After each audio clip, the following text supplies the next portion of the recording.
yesterday I heard that you, guys, the speaker that you had over here, first of all, I heard it was amazing. And second of all, I heard that he spoke about gratitude. Hakarat hatov, like you have to be grateful.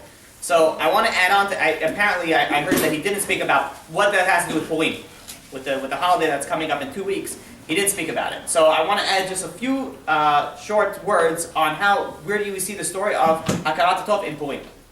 So whoever's not familiar with the story with Purim, there was, let's call him an evil villain by the name of Haman. And then there was a good character by the name of Mordechai. He was a Jew, and Haman was the non-Jew, was Amalek, and the non-Jew wanted to destroy all the Jews. Now, there's a story that goes behind it. And even if you go and you open up the back of the Chumash, you open up the Megillah, and you read the story of Purim, you won't see this. This is a story in the Midrashim, that it says that Haman and Mordechai were both generals in Achashverosh's army. Achashverosh was the king, and he had 2 generals. One was this very powerful non-Jew who wanted to kill the Jews, and one was this very powerful rabbi who was rallying for the Jews. And they were both generals. And he gave them an X amount of food in order to last, an X amount of resources in order to last for the 3 years that they're supposed to be at war. And Mordechai, the rabbi, he was very, very careful in making sure that everybody ate only a certain amount, and he was very careful with his resources and not to waste it. So he saved his resources for when he needed it. Haman was party. Everybody, drink how much ever wine you want, eat how much ever you want. And after 1 year, Mordechai had enough food for 2 years, and Haman finished all his stuff. So he comes over to Mordechai, and he's like, listen, buddy, you gotta help me. He said, we're both general, both on the same team. You gotta help me over here. I'm out of food, I'm out of supply. So Mordechai says, listen, what can I gotta feed my guys. And then Haman started begging him and says, please, I beg of you, you gotta help me out over here. If not, if I tell Achashverosh that I messed up, and I didn't, prepare, ration out accordingly, he's going to have my head. And he's begging Mordechai. Finally Mordechai said, you know what, fine. He says, I'll give you the supplies that you need, but on one condition. He says, you got to pay me for it. So it's like, where am I going to get money? We're at war over here. There's no food. There's no money that I can pay you. He says, if you don't have any money, so then you'll sell yourself to me as a slave. So he says, he's looking around. Slave is better than death. He says, all right, let's do it.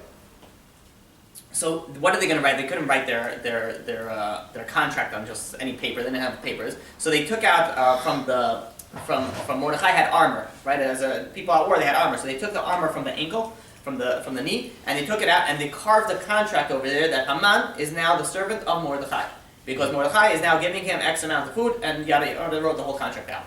So Haman sold himself to Mordechai. Now you fast forward a few, until the time of the story of the actual Purim. And what is the story of the Purim? That Haman had everything going for him except for one thing. He says, one Jew is not bowing down to me.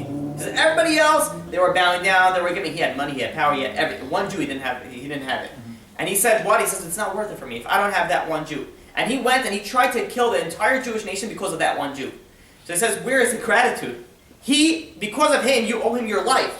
He saved you from death from Achashverosh. He gave you, you're his slave. So, and what got Haman is very upset is every time that Haman walked past by, Mordechai lifted up he kept the armor under his cloak. So he lifted it up. And he says, remember, who's got to bow down to who? And then he lowered it down. So that got Haman even more furious. This is where you see where Haman had absolutely no gratitude to the person. Now, this is actually not even what I wanted to speak about, but apparently this is what we're going to speak about. So, what God wants it to come out. It says that everything is in the Torah, right? So we have the Torah as if all these books, Torah, right? And then you have the 5 books of Moses, Torah, right? The books that came directly from God. And it says that everything is in those 5 books. You can find anything in those 5 books. So now the question that the Gemara asks is, where do we see Haman in the Torah and the 5 books? Because we know Haman is in the Megillah, right? Which is part of the 24 books of the Torah, the Tanakh. But where do we see him in the actual 5 books of Moses? So Haman in Hebrew, it's written Hey Mem Nun, right? Now, where do you see Hey Mem Nun in the story of in the Torah? As if you look to the first story, with when Adam sinned with the tree. Mm-hmm. When Adam sinned with the tree, it says that God. The story basically, just a brief overview. God says you can do it. Everything is okay except one thing: don't eat from that tree. And then came and his wife Eve, came and threw both of them together. They sinned and they ate from the tree. The one thing that God says don't touch is the one thing that they ate from. Now, when they ate from it, they suddenly got the certain knowledge, right? This is not for now to explain it. It's the tree of knowledge, right? So they got the certain knowledge that they got, and what they realized was that they were naked, and they felt embarrassed of being naked, so they hid. And then God said, did you eat from the tree that I told you not to eat? And the words when he says this is Hamin ha'etz asher tzivisicha mimena achal mimena. Did you eat from the tree that I told you not to eat? And the words is Hamim. Hey, mem, nun. In the Torah, there's no vowels. If you read English, you don't need vowels under. It's just A is A. B is B. C is whatever. It could be C. Whatever. Yeah. But in the Torah, there has to be vowels, and there could be every letter can make a different a noise depending on what vowels are under it. Sometimes you see 2 dots, sometimes you see a line, sometimes you see a half a plus. All those lines. So in the Torah, there's nothing. In the Torah, it looks Haman and Hamim is spelled exactly the same. So now, what is the connection that you have in the sin of the tree versus Haman?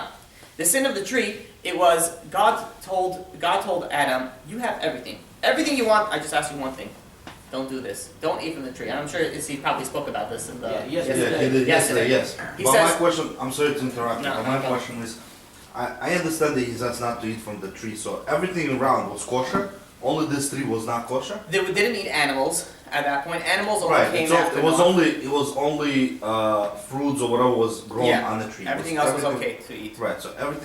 So all the fruits today counts as a kosher fruit. All fruits are kosher. You don't need to. The only question is that if it was in Israel at a certain time, let's say in the Shemitah year, then there's a little bit problematic to eat it. But there's, you're allowed to eat it. The question is what you have to, put the fruits in a bag or things like that after you eat it. You can't just throw it out and things like that. All right, and it has to. But otherwise, if let's say you're walking in the orchard and you see an apple over there, you could, as long as it's it's free and whatever, you can pay for it. That has to be that part kosher. As well, you can just eat it. There's all things that grow from the ground, and that is kosher. But there is a big things with bugs. When bugs go into the fruit, that's doesn't mean that the fruit is not kosher. It means that, let's say, it's heavily infested.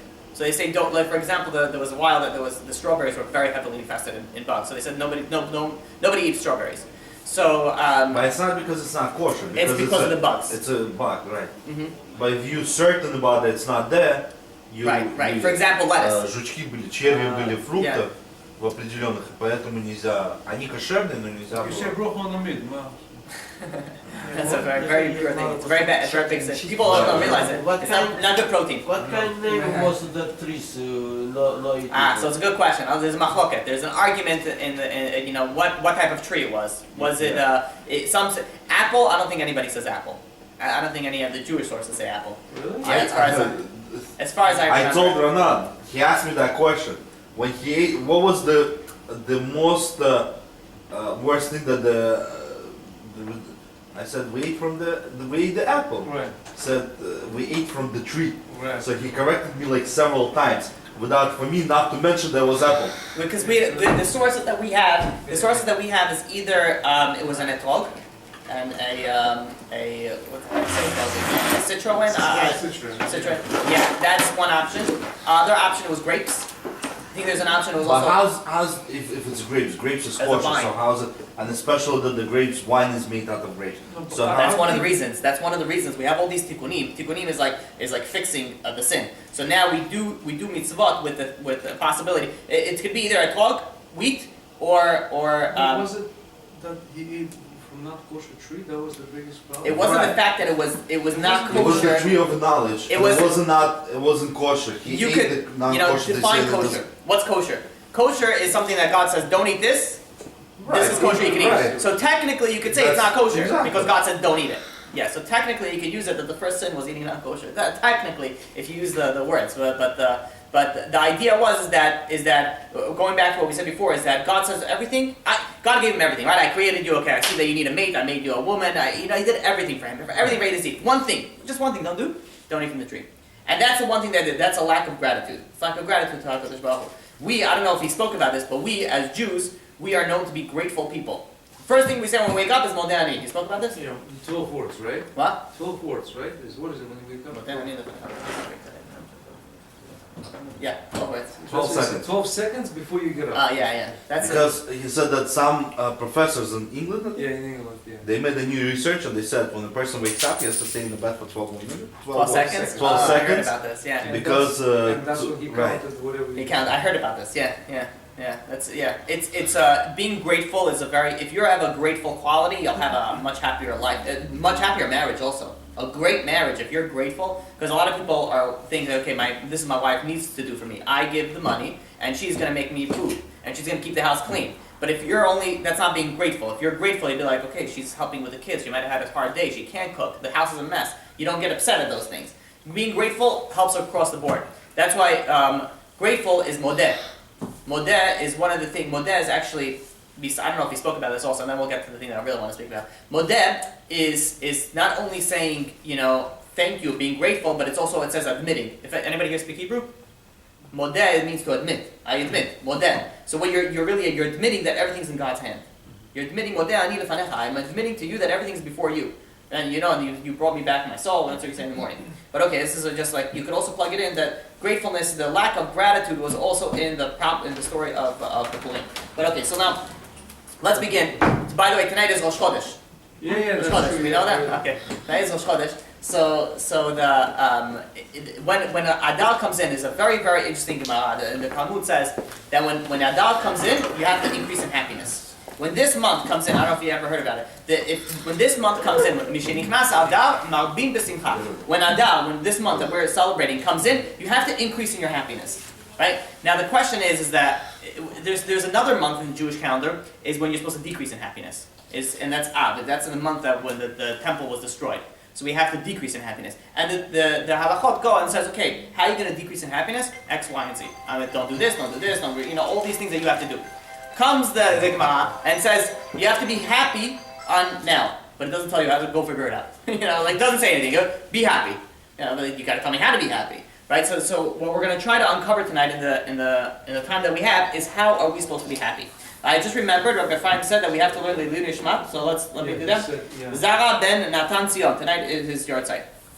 Right? And to be honest, the way last night when an Avenue C, when we spoke over there, it was, there was I think 5 names of people that passed away that we were saying for it, like from the community. It's coming to a point where it's like, we have to wake up. It's not, God's not taking these people away early just because for the fun of it. There's a reason. Young.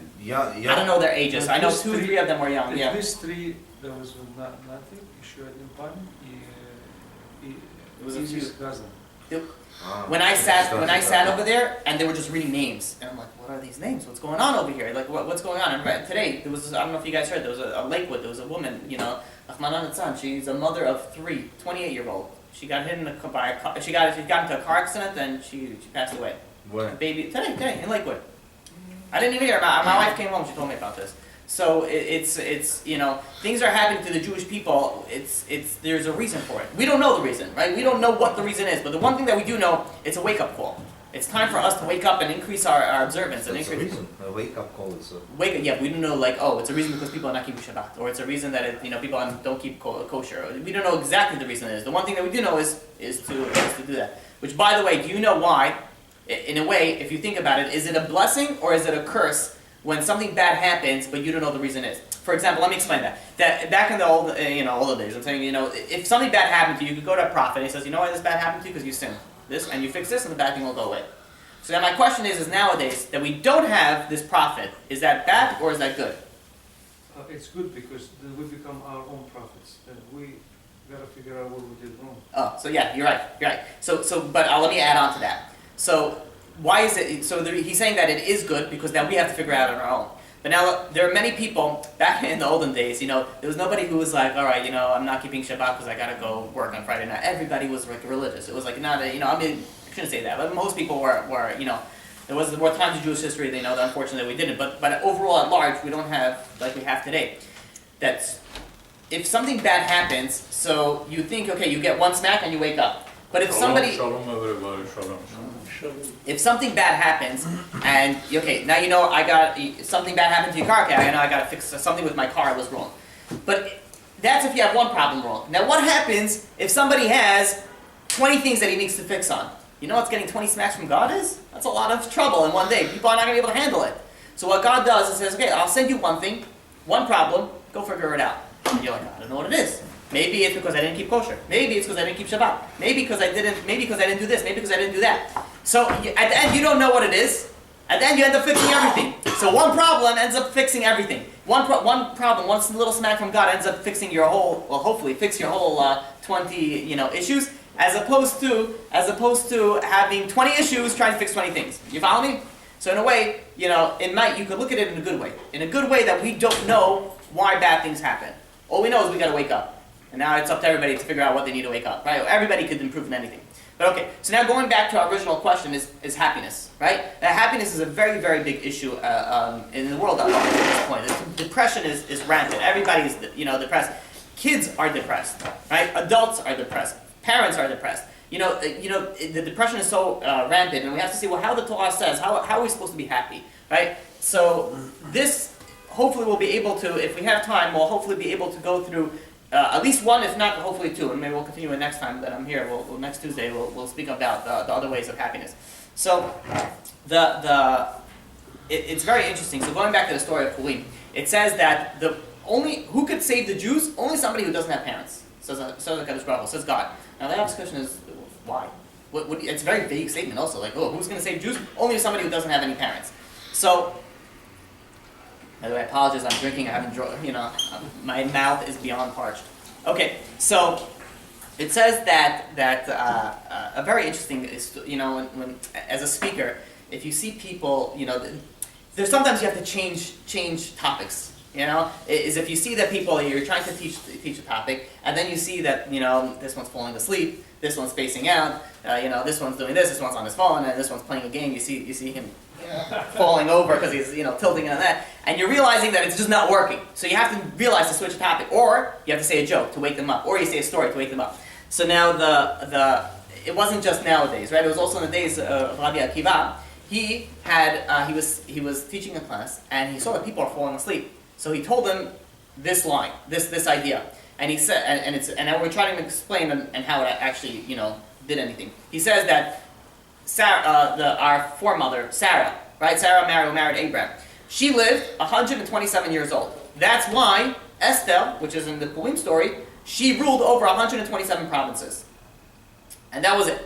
So now the obvious question is like, that's not so funny. I don't know why is that going to wake somebody up? So like people were sleeping and this way and everybody got up. So now we have to understand what was going on. Why is it that line woke everybody up? So he says that if you think about it, it says that because she lived 127 years, that's why she got 127 imagined countries. Now, which means is if you take it down, which means is every month she got another city or state.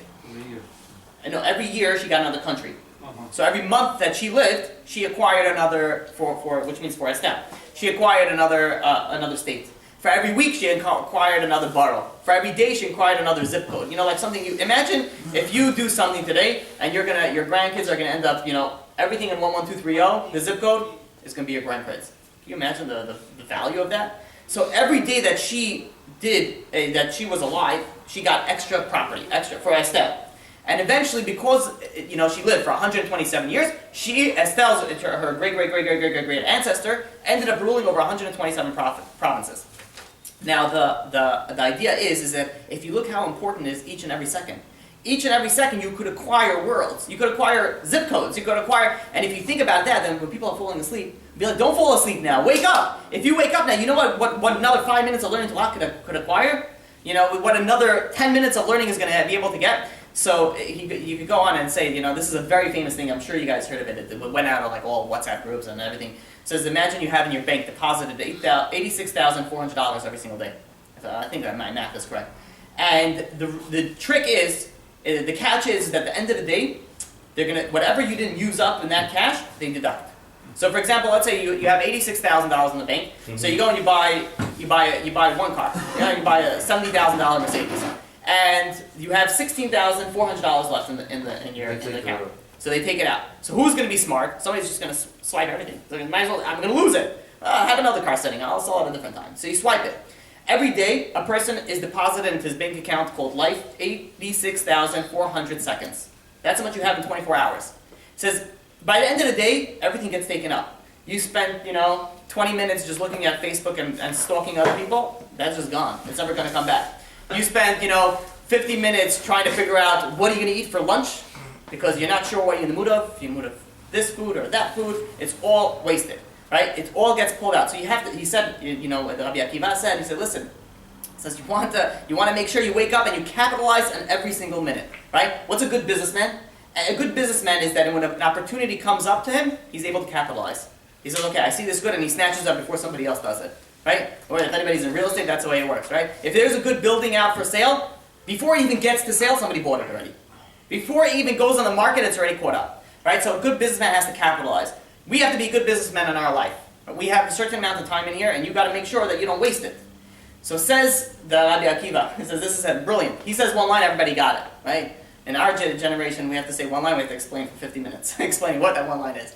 But he says that one line, he says, make sure you're here, use your time wisely. So I was saying, you're saying yesterday also, it's like, if somebody comes to Shiur Torah, it's great. Even if he comes to the Shiur Torah, doesn't understand the word that I'm saying, doesn't understand the word that any rabbi is saying. He comes out the same way that he walked in. Not a clue what went on, right? Everything, right?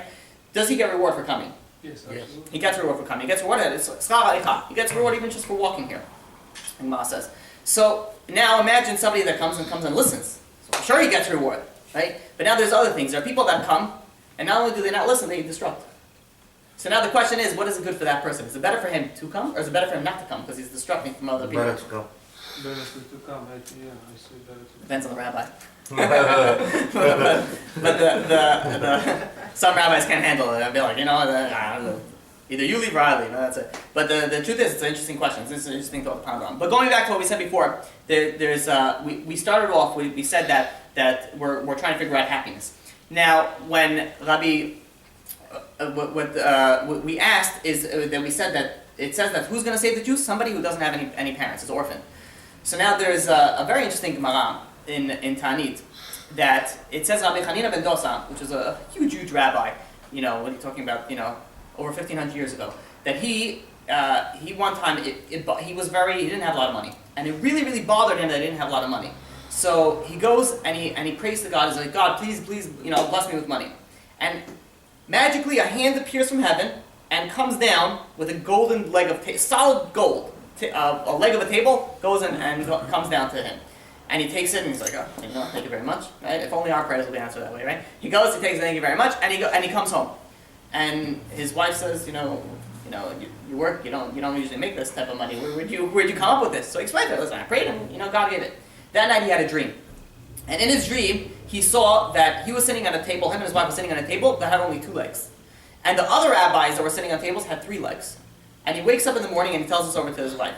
And his wife realized that he took a leg of a table from in the next world. So she says, I don't want to sit on 2 legs. Send it back. So well, this world will live without money. Next world, I want to make sure I have 3 legs.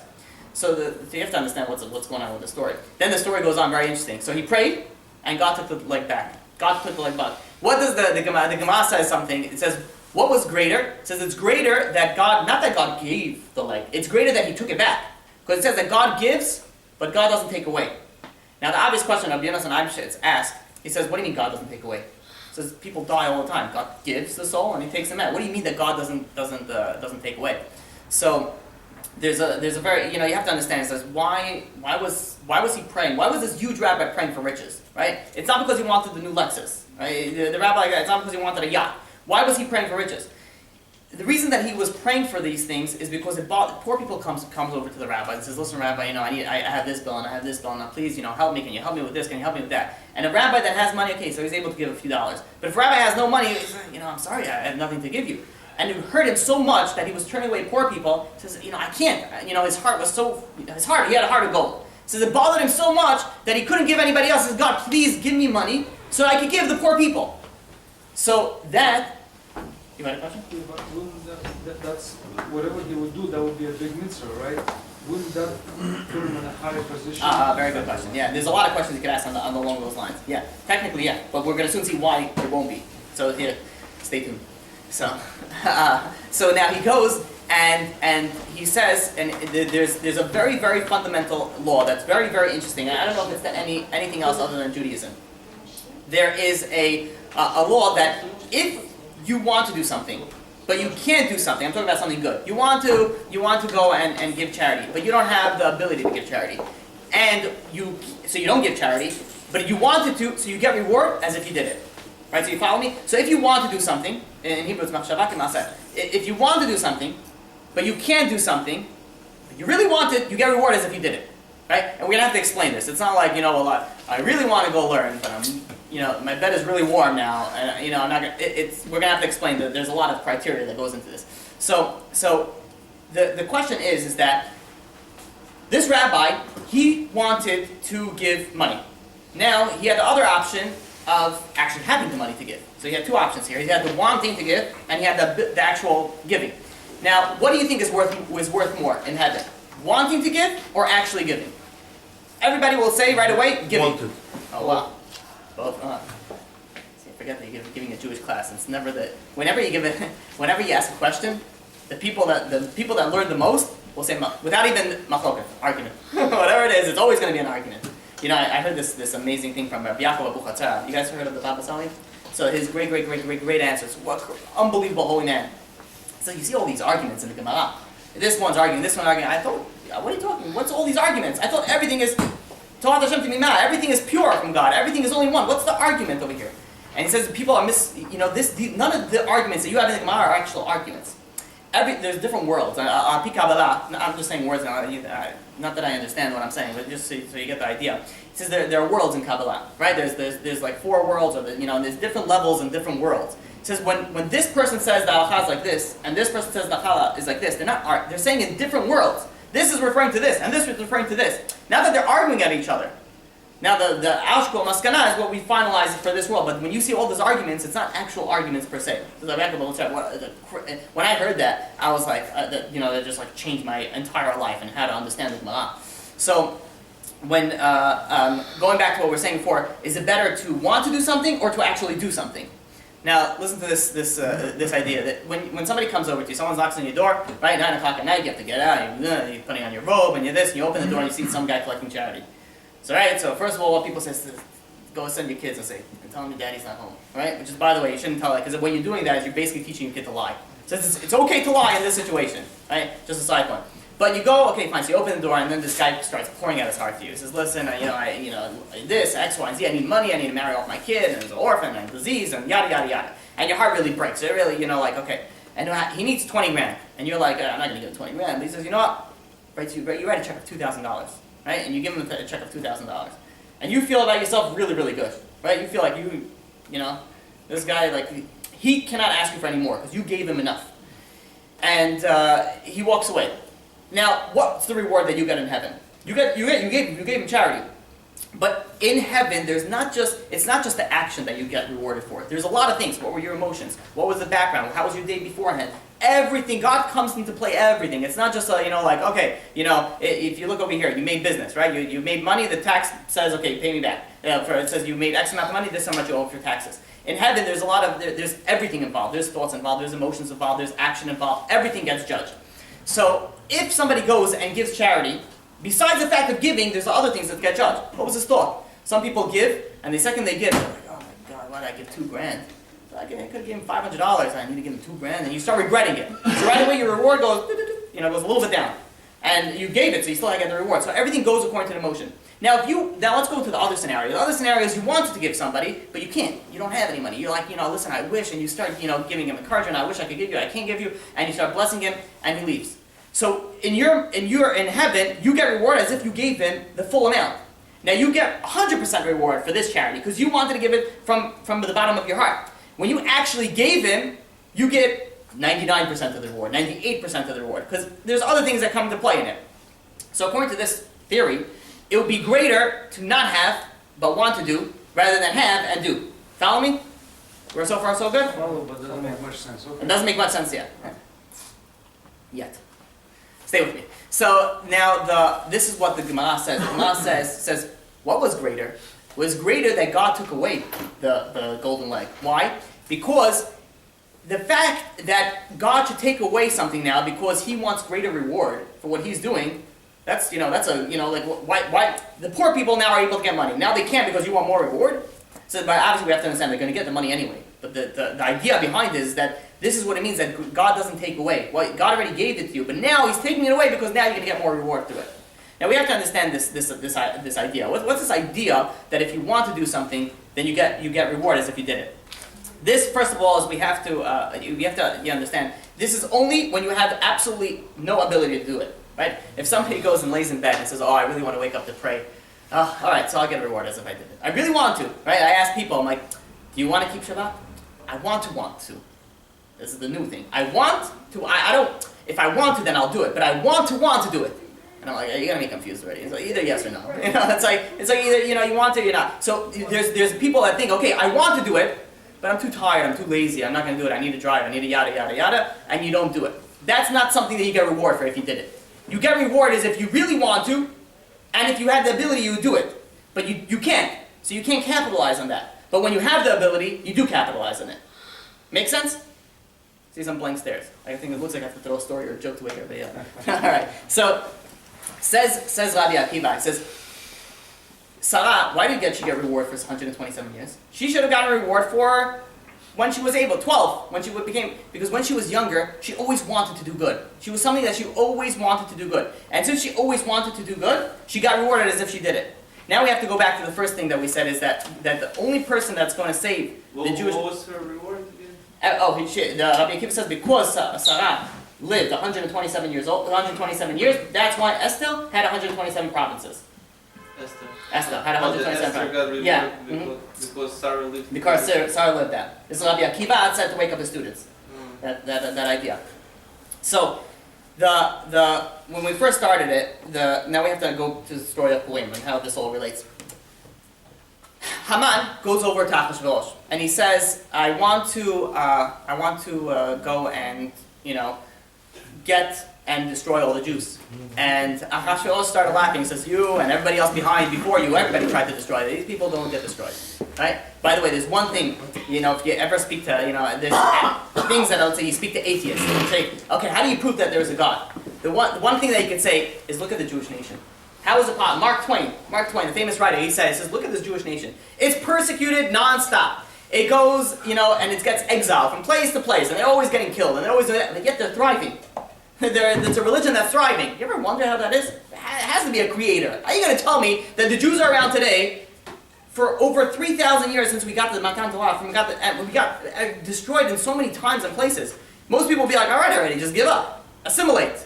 Go, become the melting pot in New York. Right? But no, we're still around. That's one big sign that there is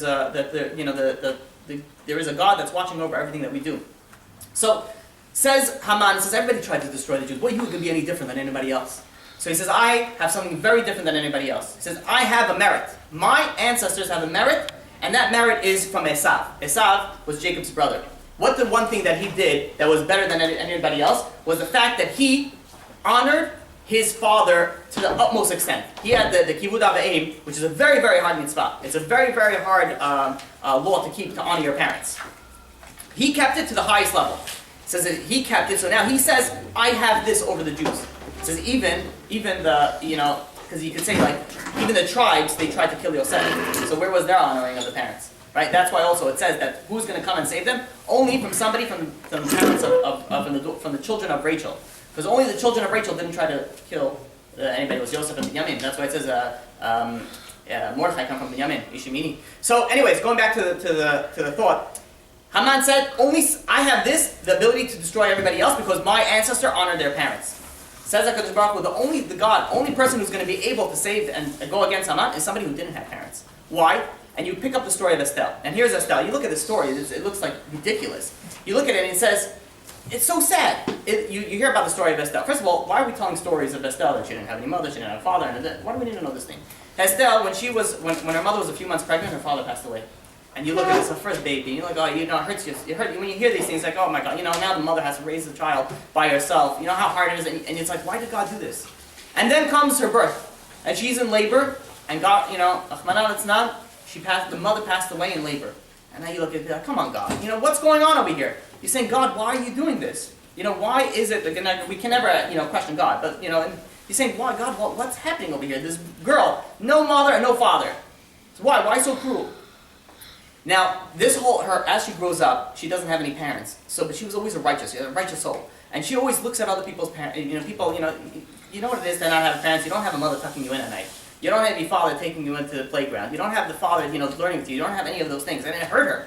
And every time she saw, a little girl walking with her father, it hurt her. She says, why can't I have a father? But what was the main thing that hurt her? She says, if I had a father, I would do such good kibud avayim. I would honor my parents so well. She says, why God? Why can't I have a father? So her whole life, all she wanted to do was to have parents, so she could do the mitzvah. She could do the mitzvah of honoring the parents. But she didn't have any parents. What did we just say? You get a reward greater if you want to do something, but you can't. So she was the only way that to beat Haman. Haman had such a strong power. His power was the ancestors. His ancestor had the power that he had strong honoring of the parents. Estelle, the only one who could save them, is all that bad had to happen to her. All that bad, yeah, unfortunately, she lost her parents. And she grew up a very hard life. But because of that, she saved the entire Jewish nation. And that's why we're here today. We're here today because of her. And says, could you imagine what the responsibility of that is? That you look at that and you look at life. And sometimes life doesn't look great. Bad things happen. Bad things happen to good people. And we don't understand the reason. But there's one thing that we do have to understand, is that Kol man da'avi l'chmana le'tavavi, which means everything that God does is for the best. We cannot see it. Look at this story. We don't see the best. Only later do we see the best. Only at the end do we see that, oh wow, this was really good. This was really good. And because of this, saved the whole Jewish nation. You look at the story of the Megillah. The story of the Megillah, it looks terrible. It's nice at the end because we know the end. You know the end of the movie. It's all right. So it's not so scary when the favorite person's about to die, because you know he's going to live at the end. But you look at the story of the Megillah. The Jews sinned. Okay, now they're going to get annihilated. Then everything is bad. Last 2 chapters, everything turns around and it's great. So you look, this is how we think of it. If we see life in this way, we will be happier people. Bad things happen when you realize also the bad is for the good. This is also good. Then everything that you have, you'll be happy. To be happy only when good things happen to you, it's not realistic. You're not going to be a happy person. Okay, so you'd be happy when you get your first job. You'd be happy when you buy your first car. You'd be happy when you buy your first house. You'd be happy. So what? You're in happiness in spurts. But if you're happy regardless of what happens, good or bad, which we see from the story of Purim, we see the story of Purim how you have to be happy even with the bad, because the bad is really the good. We just don't see it. We just don't see all these things. Right? I'll tell you this. Okay, I don't have that much time. What time is the next? Well, you can take all the time that you need. You said you need to run for the... 8:45. I have to be. When's the next one? Okay, fine. So the idea behind it is so fundamental. It says, when Adar comes in, you have to increase in your happiness. The obvious question is, why this month? Make it Pesach. We have a lot more holidays going, a lot more days off. Right? Why this month? You know why this month? Because this is the month when you could see that everything in the Jewish history went bad, but really it turned out good for the end. It says this is the month. You want to be happy in life? When you realize that everything that God does is for the best, you will have a happy life. It's not easy, but the idea behind it is so fundamental to Judaism that if you have this idea, your life will turn around instantly to be better. Something I did want to speak about there's another way to be happiness. But before we do that, there's an unbelievable thought that you have to know for Purim. Purim, it says, it's a very interesting thing. It says that if you ask for anything that you want on Purim, you get answered. It's a very, very strong time for prayer.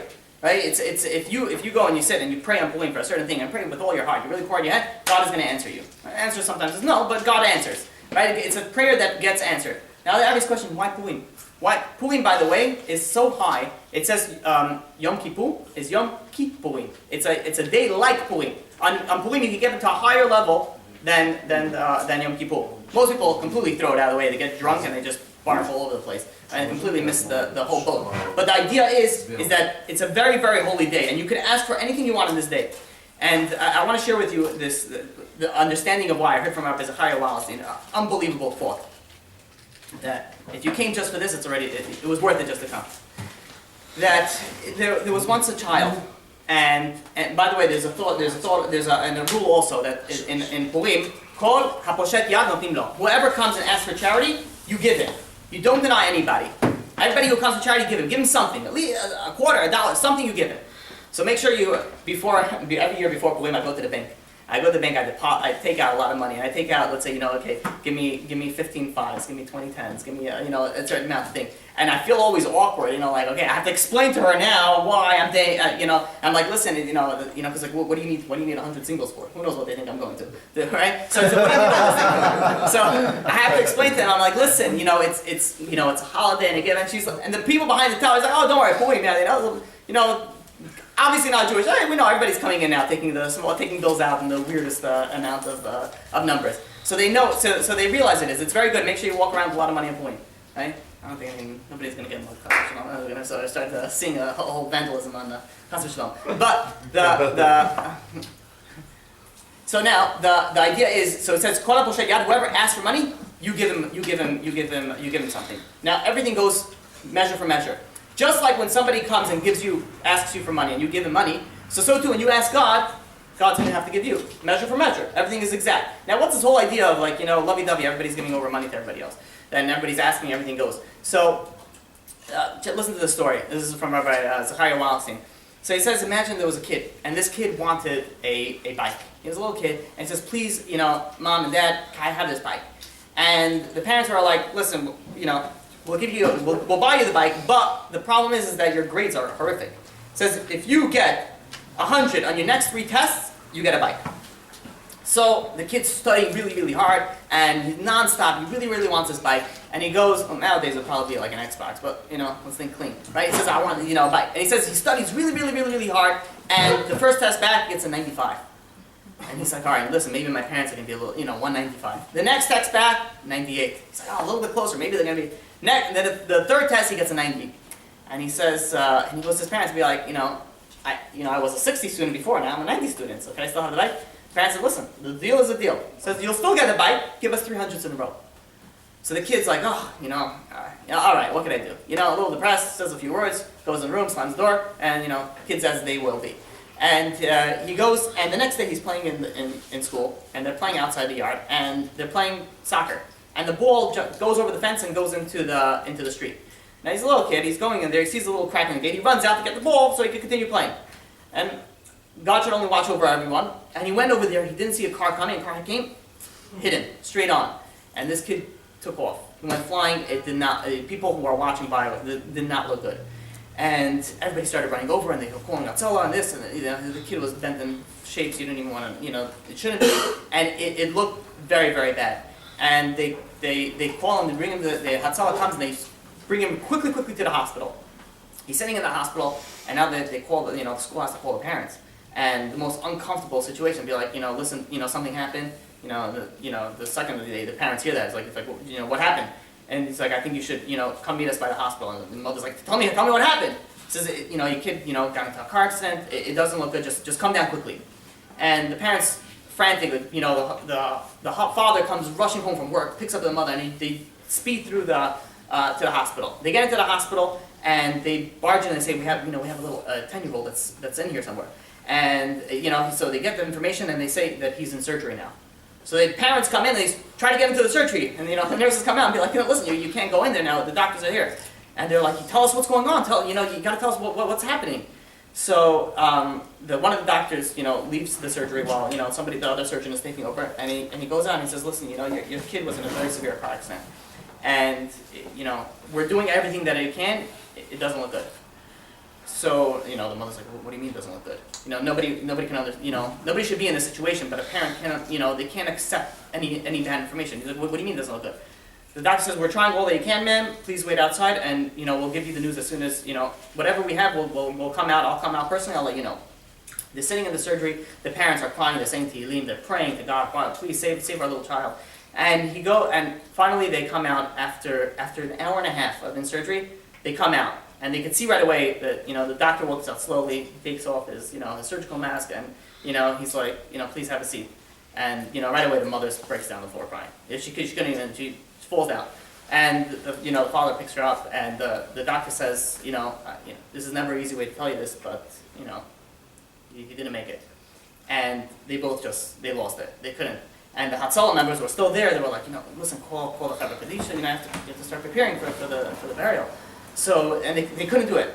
2 minutes, they're screaming back and forth at each other, nothing was going. Suddenly the doctor the other surgeon, bursts out of the room, and he says, listen, he says, I did something, I had a small heartbeat, I can't promise that it's anything, but you know, I shocked him and something, we got something, but I don't want to raise your hopes up, just don't do anything yet. And he runs back in, and meanwhile the parents are saying to him, like they never said before, they're crying to God, and you know, everybody's like, everybody who's religious over there is all praying to God, please save this little boy.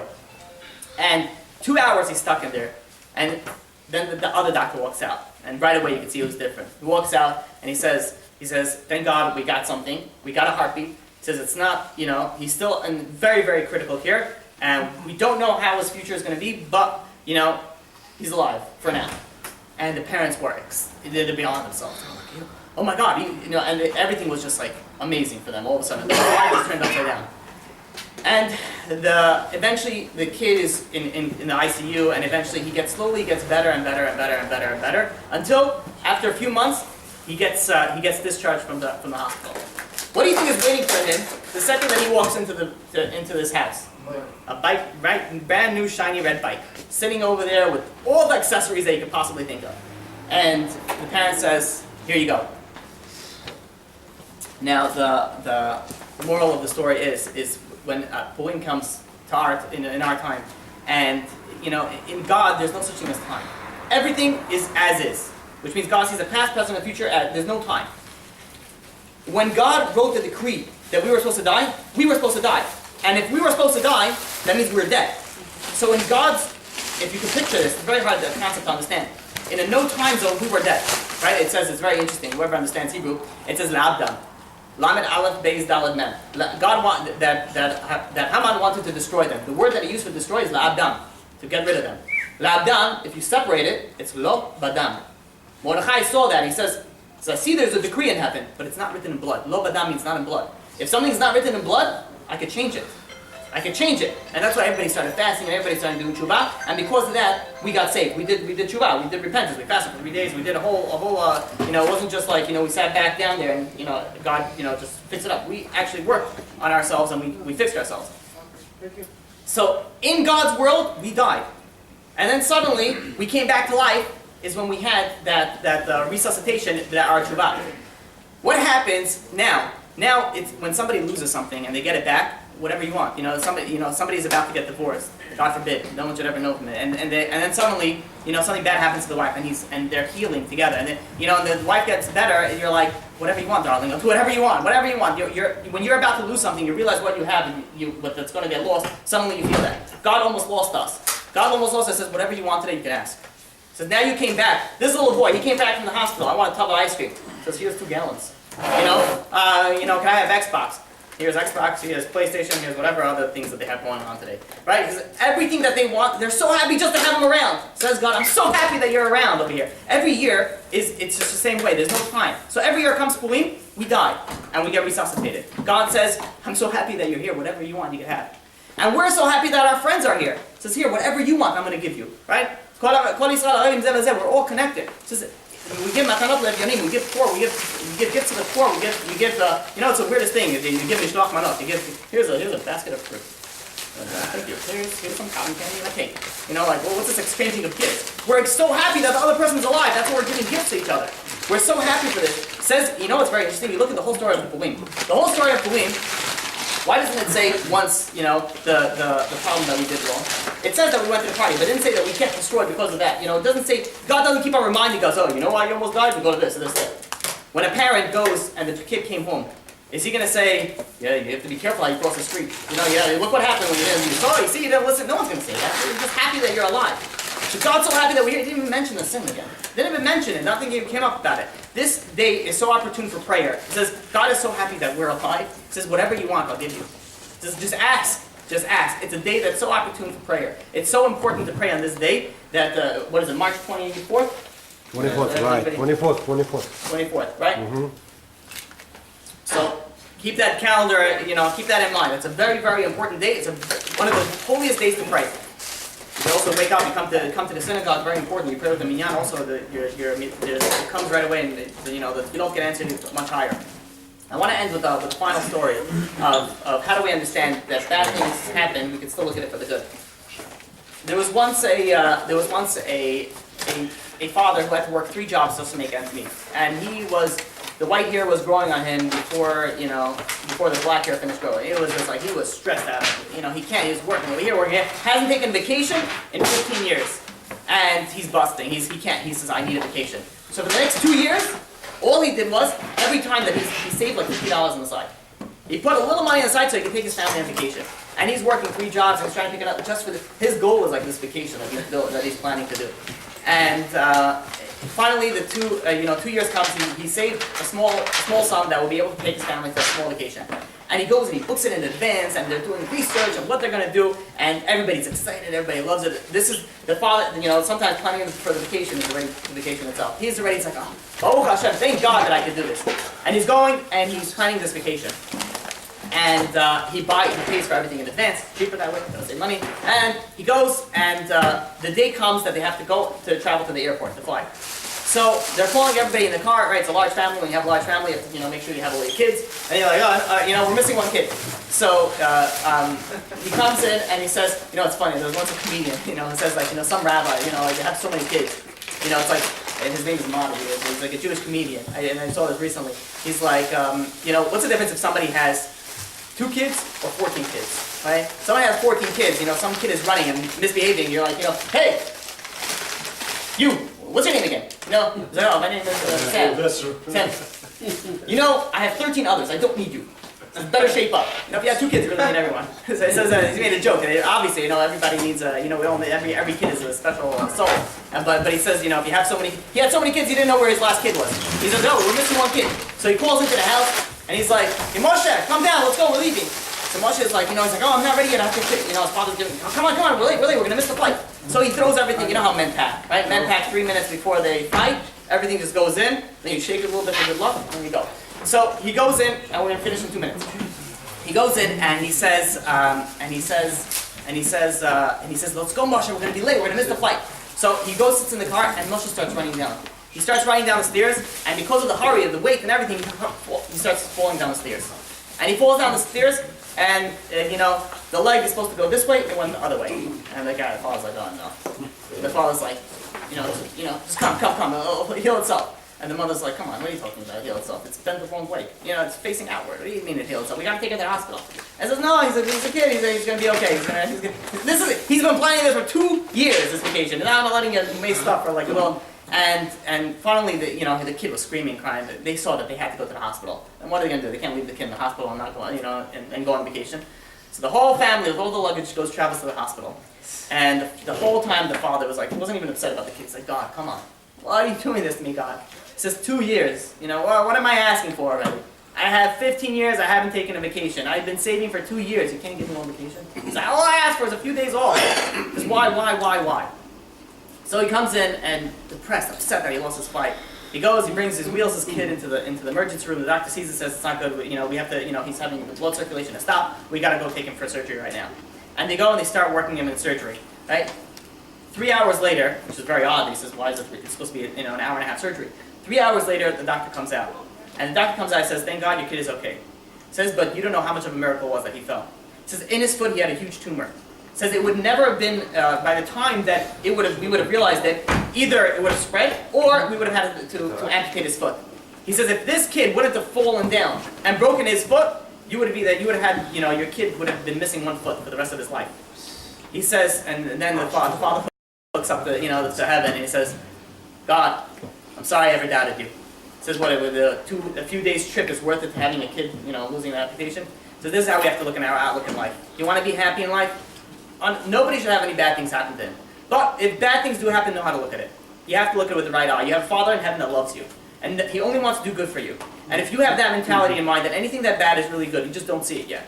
Maybe you'll see it eventually. It says when a person dies, the whole world wakes up. He suddenly, the eyes open and be like, oh, that's why I was born here. And that's why I had this. And that's why everything makes sense. Right now, not everything makes sense. But know one thing, is that everything is for the best. I have a question. We're going to say Kaddish.